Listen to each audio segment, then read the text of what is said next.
Psaume 46, au chef des chantres, des fils de Corée, sur Alamoth, cantique.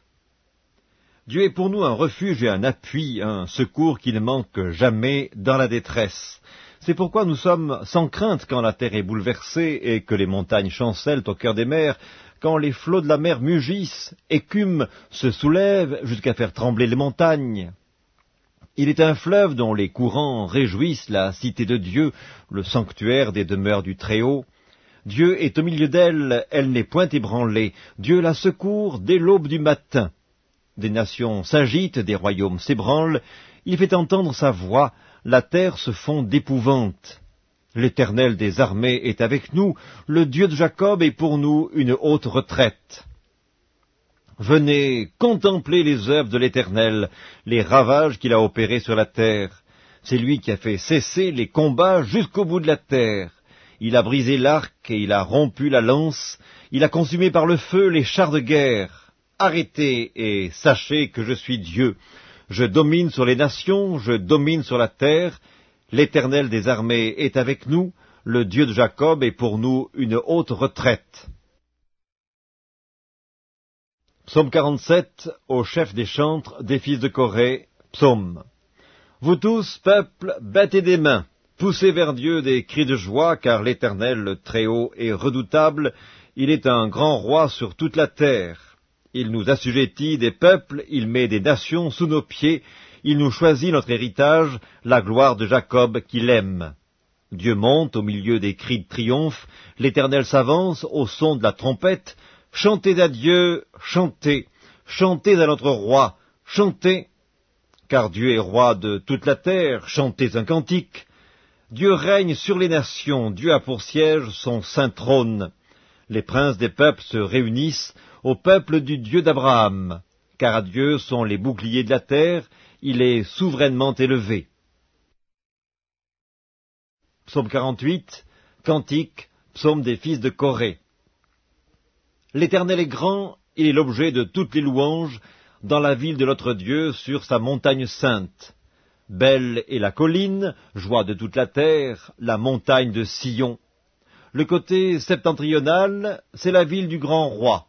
Dieu, dans ses palais, est connu pour une haute retraite. Car voici, les rois s'étaient concertés, ils n'ont fait que passer ensemble, ils ont regardé, tout stupéfaits, ils ont eu peur et ont pris la fuite. Là, un tremblement les a saisis, comme la douleur d'une femme qui accouche. Ils ont été chassés comme par le vent d'Orient qui brise les navires de Tarsis. Ce que nous avions entendu dire, nous l'avons vu dans la ville de l'Éternel des armées, dans la ville de notre Dieu. Dieu la fera subsister à toujours. Ô Dieu, nous pensons à ta bonté au milieu de ton temple. Comme ton nom, ô Dieu, ta louange retentit jusqu'aux extrémités de la terre. Ta droite est pleine de justice, la montagne de Sion se réjouit, les filles de Juda sont dans l'allégresse à cause de tes jugements. Parcourez Sion, parcourez-en l'enceinte, comptez ses tours, observez son rempart, examinez ses palais pour le raconter à la génération future. Voilà le Dieu qui est notre Dieu éternellement et à jamais, il sera notre guide jusqu'à la mort. Psaume 49, au chef des chantres, des fils de Corée, psaume. Écoutez ceci, vous tous, peuple, prêtez l'oreille, vous tous, habitants du monde, petits et grands, riches et pauvres. Ma bouche va faire entendre des paroles sages, et mon cœur a des pensées pleines de sens. Je prête l'oreille aux sentences qui me sont inspirées, j'ouvre mon chant au son de la harpe. Pourquoi craindrais-je au jour du malheur, lorsque l'iniquité de mes adversaires m'enveloppe? Ils ont confiance en leurs biens et se glorifient de leur grande richesse. Ils ne peuvent se racheter l'un l'autre, ni donner à Dieu le prix du rachat. Le rachat de leur âme est cher et n'aura jamais lieu. Ils ne vivront pas toujours, ils n'éviteront pas la vue de la fosse, car ils la verront, les sages meurent, l'insensé et le stupide périssent également, et ils laissent à d'autres leurs biens. Ils s'imaginent que leurs maisons seront éternelles, que leurs demeures subsisteront d'âge en âge, eux dont les noms sont honorés sur la terre. Mais l'homme qui est en honneur n'a point de durée, il est semblable aux bêtes que l'on égorge. Telle est leur voix, leur folie, et ceux qui les suivent se plaisent à leur discours. Comme un troupeau, ils sont mis dans le séjour des morts, la mort en fait sa pâture. Et bientôt les hommes droits les foulent aux pieds, leur beauté s'évanouit, le séjour des morts est leur demeure. Mais Dieu sauvera mon âme du séjour des morts, car il me prendra sous sa protection. Ne sois pas dans la crainte parce qu'un homme s'enrichit, parce que les trésors de sa maison se multiplient. Car il n'emporte rien en mourant, ses trésors ne descendent point après lui. Il aura beau s'estimer heureux pendant sa vie, on aura beau te louer des jouissances que tu te donnes, tu iras néanmoins au séjour de tes pères, qui jamais ne reverront la lumière. L'homme qui est en honneur et qui n'a pas d'intelligence est semblable aux bêtes que l'on égorge. Psaume 50, psaume d'Asaph. Dieu, Dieu, l'Éternel parle et convoque la terre depuis le soleil levant jusqu'au soleil couchant. De Sion, beauté parfaite, Dieu resplendit. Il vient, notre Dieu, il ne reste pas en silence. Devant lui est un feu dévorant, autour de lui une violente tempête.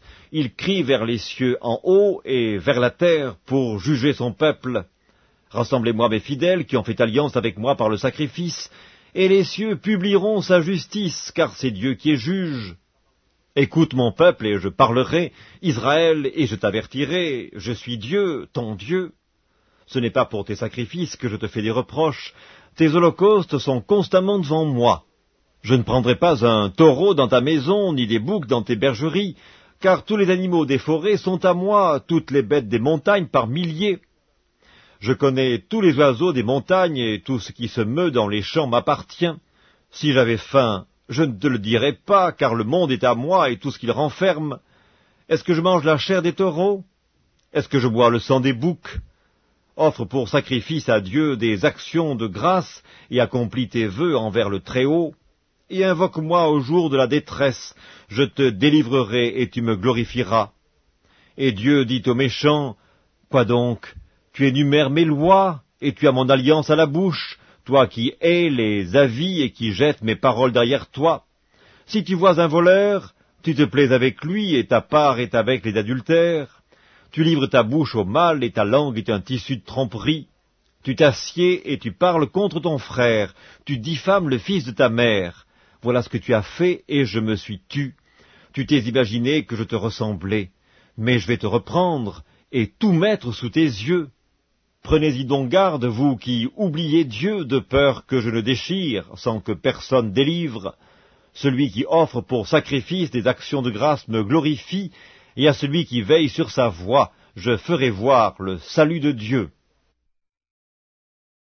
Livre des Proverbes, chapitre 10, Proverbe de Salomon. Un fils sage fait la joie d'un père, et un fils insensé le chagrin de sa mère. Les trésors de la méchanceté ne profitent pas, mais la justice délivre de la mort. L'Éternel ne laisse pas le juste souffrir de la faim, mais il repousse l'avidité des méchants. Celui qui agit d'une main lâche s'appauvrit, mais la main des diligents enrichit. Celui qui amasse pendant l'été est un fils prudent, celui qui dort pendant la moisson est un fils qui fait honte. Il y a des bénédictions sur la tête du juste, mais la violence couvre la bouche des méchants. La mémoire du juste est en bénédiction, mais le nom des méchants tombe en pourriture. Celui qui est sage de cœur reçoit les préceptes, mais celui qui est insensé des lèvres court à sa perte. Celui qui marche dans l'intégrité marche avec assurance, mais celui qui prend des voies tortueuses sera découvert. Celui qui cligne les yeux est une cause de chagrin, et celui qui est insensé des lèvres court à sa perte. La bouche du juste est une source de vie, mais la violence couvre la bouche des méchants. La haine excite des querelles, mais l'amour couvre toutes les fautes. Sur les lèvres de l'homme intelligent se trouve la sagesse, mais la verge est pour le dos de celui qui est dépourvu de sens. Les sages tiennent la science en réserve, mais la bouche de l'insensé est une ruine prochaine. La fortune est pour le riche une ville forte. La ruine des misérables, c'est leur pauvreté. L'œuvre du juste est pour la vie, le gain du méchant est pour le péché. Celui qui se souvient de la correction prend le chemin de la vie, mais celui qui oublie la réprimande s'égare. Celui qui dissimule la haine a des lèvres menteuses, et celui qui répand la calomnie est un insensé. Celui qui parle beaucoup ne manque pas de péché, mais celui qui retient ses lèvres est un homme prudent. La langue du juste est un argent de choix, le cœur des méchants est peu de chose. Les lèvres du juste dirigent beaucoup d'hommes, et les insensés meurent par défaut de raison. C'est la bénédiction de l'Éternel qui enrichit, et il ne la fait suivre d'aucun chagrin. Commettre le crime paraît un jeu à l'insensé, mais la sagesse appartient à l'homme intelligent. Ce que redoute le méchant, c'est ce qui lui arrive, et ce que désirent les justes leur est accordé. Comme passe le tourbillon, ainsi disparaît le méchant, mais le juste a des fondements éternels. Ce que le vinaigre est aux dents et la fumée aux yeux, tel est le paresseux pour celui qui l'envoie. La crainte de l'Éternel augmente les jours, mais les années des méchants sont abrégées. L'attente des justes n'est que joie, mais l'espérance des méchants périra. La voie de l'Éternel est un rempart pour l'intégrité, mais elle est une ruine pour ceux qui font le mal. Le juste ne chancellera jamais, mais les méchants n'habiteront pas le pays. La bouche du juste produit la sagesse, mais la langue perverse sera retranchée. Les lèvres du juste connaissent la grâce, et la bouche des méchants la perversité.